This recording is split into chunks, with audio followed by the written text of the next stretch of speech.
어떤 학자가 쓴 글을 봤어요.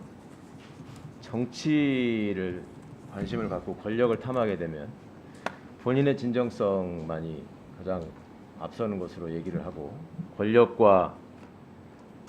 권력을 향유하는 것에 도취되게 되면 본인의 역할을 어떤 무대 위에서 배우가 된 것처럼 착각한다. 지금 후보자에게 얼마나 해당되는 얘기인지 한번 새겨보시기를 바라고요.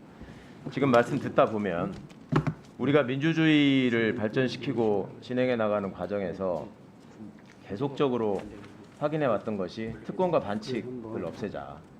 그리고 후보자가 지금 인사말에서 강조한 것처럼 부패한 세력들, 또 힘을 가진 사람들의 카르텔, 이런 것들은 반드시 무너뜨려야 한다. 그리고 그런 것들을 위해서 가장 유효적절하고 실현 가능한 수단들을 찾아가는 과정, 그리고 어느 한 곳에 권한이 집중되지 않고 마치 선민의식을 가진 일종의 집단이 나라를 모든 것을 이끌어가고 정의와 진실을 재단한다는 것들을 벗어나는 과정, 이런 것들이 지금 민주주의 발전의 역사인데, 그것과 정면으로 배치되는 지금 한국 사회가 길러온 한 젊은 엘리트의 모습을 보는 것 같아서 여러 착잡합니다. 하나회라고 들어봤죠? 후보자.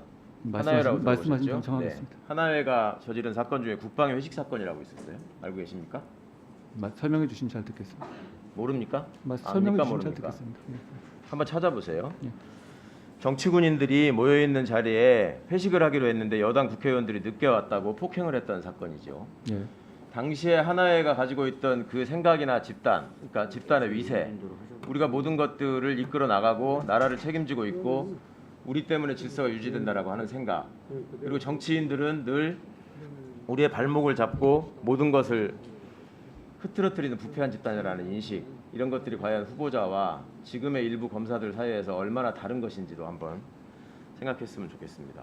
지금 여러 가지 제기되고 있는 사안에 대해서 검증을 과거에 해본 입장에서 볼 때 참 그 자녀 문제를 가지고 얘기하고 이러는 것들은 바람직한 일도 아니고 당혹스러운 부분입니다. 근데 이것을 후보자 스스로 자초한 면이 있지요. 과거에 법무부 장관 후보자에 대해서 법무부 산하기관인 대검이 어떤 입장을 취했는가, 총장이 직접 나서서 이쯤 되면 그만두라는 취지로 제가 지시한 것이다 라는 언급, 후보자 스스로 대검에 근무할 때 대대적인 압수수색으로 수사가 시작될 때 그것을 확인하는 법무부의 문의에 대해서 아는 바 없다라고 거짓말했던 부분, 그다음에 그렇게 확실하게 도장의 위조나 표창장과 관련해서 중요한 수사라고 생각했다면 왜 그렇게 청문회 날짜에 맞춰가지고 부실한 기소를 하고 같은 사안을 가지고 공소장 2개가 있어야 되는지, 이런 것들이 다 제대로 설명되지 않았기 때문에 과도하고 이상한 수사고 목표를 가진 수사고 대통령의 인사권에 대한 정면 도전이라는 지적을 하고 있는 것입니다. 질문이시면 답을 드릴까요?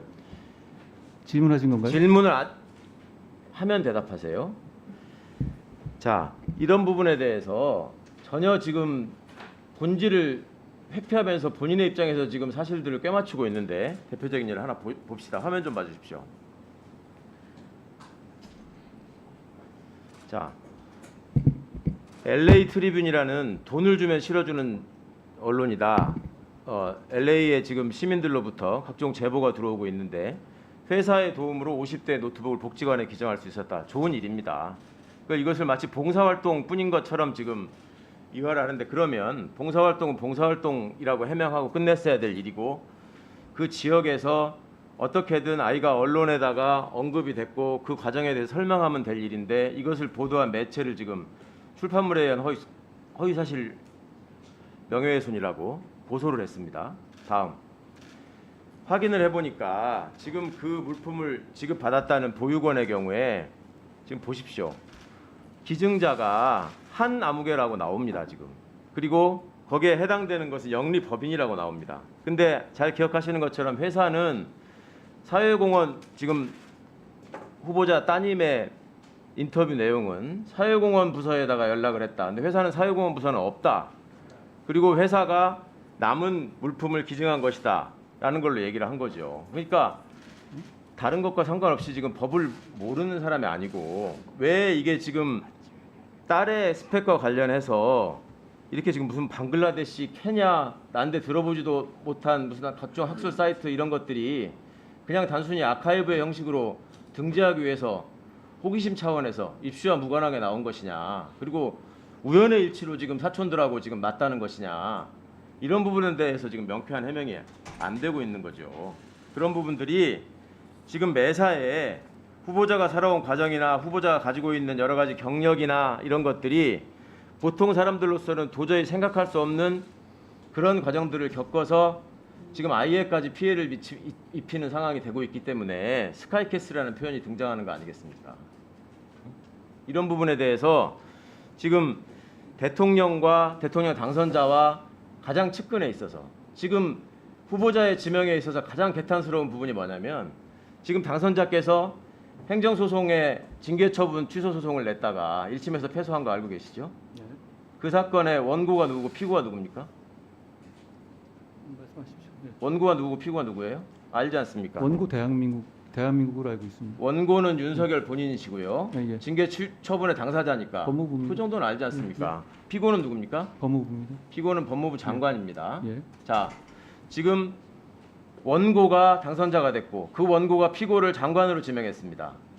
그 1심 판결문의 징계 사유에 해당한다, 면직 사유에 해당할 수 있다라고 설치한 과정 중에 가장 핵심적인 부분은 당시에 검찰총장으로 재직하던 사람이 최측근이었던 후보자를 보호하기 위해서 수사를 방해하고 감찰을 방해한 것이다 라는 점이 사실 인정이 됐기 때문에 그런 설치가 이루어지고 그런 판단이 이루어진 것입니다. 이런 아이러니. 그러니까 본인들은 본인들의 세상에서 따로 별도의 세상에서 원고 피고 관계가 지금 다시 형성돼 버리는 지명을 하고, 본인에게 제기된 의혹은 봉사활동이었다, 노블리스 오블리주다 이런 말로 피해 나가려고 하고, 이런 모습들이 납득이 안 된다 이거죠.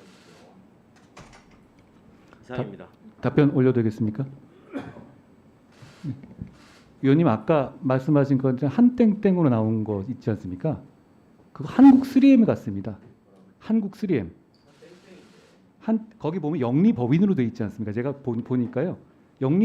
제 딸 이름이 영리법인일 수는 없죠. 저는 한국 3M으로 보입니다. 영리법인으로부터 받아가지고 한 암기가 저기는 아닙니다. 영수증이 한국 3M으로 돼 있기 때문에 아마 다시 한번 확인해 보셨으면 좋겠습니다. 여러 가지가 더 있어야 되겠죠. 아닙니다. 예. 그 아마 글자의 범위의 차이인 것 같고요. 그리고 말씀하신 것 중에서 제가 법무부로부터 무슨 조국 전 장관 수사 관련해서 그 거짓말을 했다는 것은 저는 금시초문으로 처음 듣는 이야기이기도 합니다. 그리고 제가 드리고 싶은 말씀은 저는 이미 검사가 아니고 앞으로도 검사할 생각이 없습니다. 그리고 저야말로 검사로부터 독직 폭행까지 당한 피해자입니다. 그렇기 때문에 제가 무슨 검찰의 이익을 대변한다든가 이런 방식으로 앞으로 일하지 않을 겁니다. 그 점은 믿어주셔도 됩니다. 네, 다음은 김남국 의원님.